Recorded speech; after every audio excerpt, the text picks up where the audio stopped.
নমস্কার, সবাই কেমন আছেন? আবার একটি নতুন ব্লগে আপনাদের সকলকে স্বাগত। আজ বৃহস্পতিবার আর এখন প্রায় সকাল 10:30 বাজে।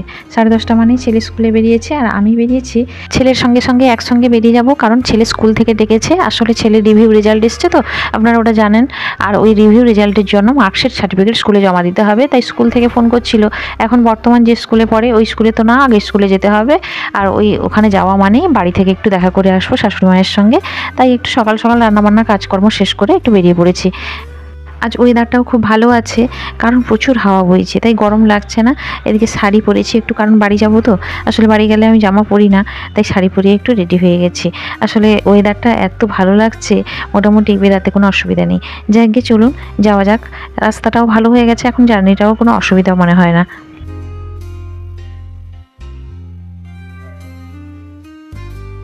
তবে বিগত কয়েকদিন ধরে গরম যা ভোগ করা হয়েছে, তার মাঝখানে এত সুন্দর একটা ওয়েদার, কিন্তু খুবই ভালো লাগছে। তার উপরে জার্নিটা, রাস্তাটা এত সুন্দর যে এখন জার্নি করতে কোনো অসুবিধা হয় না। চলুন, আমাদের গ্রামের রাস্তায় পৌঁছে গেছি। এবার একটু ঘরে যাওয়া যাক। স্কুলের কাজকর্ম শেষ হয়ে গেছে, তাই একটু গ্রামে প্রবেশ করলাম, কারণ শাশুড়ি মায়ের সঙ্গে একটু দেখা করব। কারণ এইদিকে আসা তো হয় না, এখন সময়ও বেড়ে উঠি না।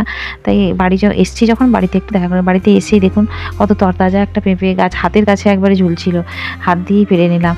আর একটু চারদিকটা ঘুরে দেখছি। তবে এক্ষুনি ফিরে যাব, থাকবো না, কারণ ছেলে সেখানে স্কুলে গেছে, এসে খাবে, আমাকে এক্ষুনি ফিরে যেতে হবে। তবে গরম লাগছে, তাই একটু বাইরে ঘোরাঘুরি করছি। গ্রামে বাড়িতে এলেই চারদিক খোলামেলা মুক্ত বাতাস, এত সুন্দর লাগে কি বলবো। এবং চারদিকটা সবুজতায় এত ভরা, কত ভালো লাগে। কিন্তু থাকার উপায় নেই, এই যে চলে যেতে হবে, কারণ ছেলে স্কুল থেকে পৌঁছে যাবে। এখানে 1 ঘন্টা মতো প্রায় কাটালাম। এখন যাওয়ার পালা। শাশুড়ি মা স্নানে গেছে, তাই গেটটি লাগিয়ে নিয়ে আমি বেরিয়ে পড়লাম। এখন প্রায় 2 বাজে। আর রোদ হলে তো কথা হতো না, তবুও একটু মেঘলা মেঘলা হয়েছে বলে বোঝাই যাচ্ছে না। মোটামুটি মনে হচ্ছে বিকাল বিকাল লাগছে, তাই বেরিয়ে পড়লাম। আসলে থাকার তো কোনো উপায় নেই, ছেলে এসে স্কুল থেকে খাবে কি, তার টিফিন তৈরি করতে হবে।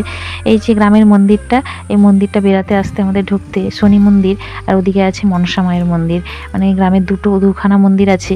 তবে এই বাড়ির সামনেই 2খানা মন্দিরেই প্রতি বছর ধুমধাম করে পুজো হয়। তাছাড়া আমরা বেড়াতে আসতে 2 মন্দিরেই প্রণাম করে আমরা বেরাই। যাকে আজকের মতো ব্লগটা এখানেই শেষ করব। আমি এবার টোটোতে উঠবো। এটা আমাদের গ্রামের রাস্তায় চলে এসেছি। আমাদের গ্রামের পরিবেশ কেমন লাগে অবশ্যই কমেন্ট করে জানাবেন। তবে একটা জিনিস দেখে ভালো লাগলো যে আমাদের গ্রামের রাস্তার কাজ হচ্ছে, মানে পিচের রাস্তা তৈরি হচ্ছে নতুন। তো পিচের রাস্তা দেখে খুবই মনটা খুশি হয়ে গেল যে এবার গাড়ি টাড়ি খুব সুন্দরভাবে ঢুকবে।